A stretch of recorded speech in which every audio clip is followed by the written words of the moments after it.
Hi friends, ఈరోజైతే మా ఇంట్లో మేము నూడిల్స్ చేసుకున్నాము. మా అక్క వాళ్ళ అబ్బాయి సూపర్ అని చెప్తున్నాడు. ఈయనేమో మా అబ్బాయి. ఇదైతే నూడిల్స్ ఇంట్లో మేము తయారు చేసుకున్నాము. ఫస్ట్ అయితే వాటర్ తీసుకొని దాంట్లో ఒక 2 చుక్కలంత ఆయిల్ పోసుకోవాలండి. పోసుకున్న తర్వాత నూనె అండ్ కొంచెమే వేయాలి, ఒక 2 చుక్కలు వేయాలి. వాటర్ అనేది వేడయిన తర్వాత కొంచెం మనకి బుడగలు అవన్నీ వచ్చేటప్పుడు మనం నూడిల్స్ వేసేసుకోవటము. అవన్నీ అట్లా ఉడకబెట్టుకోవాలండి.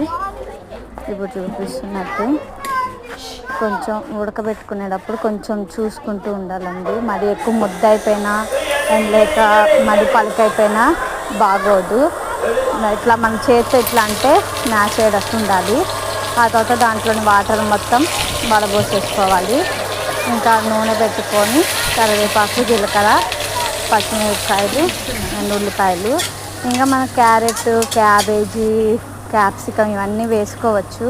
కానీ మా పిల్లలు ఎవ్వరికీ అవన్నీ ఏమీ నచ్చవు. ఇంకా అవి తీసి ఏది పడేస్తూ ఉంటారు. అందుకని వాటిని వేయలేదు.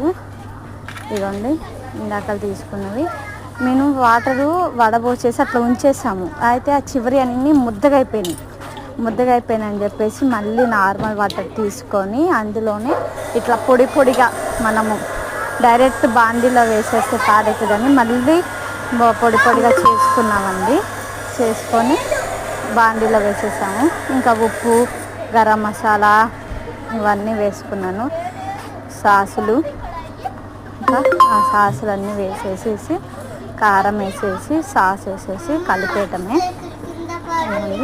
ఇంకా మొత్తం మరీ ఎక్కువగా కలిపేయద్దు, బాగా కలిపేస్తే ముద్దగా అయిపోతుంది.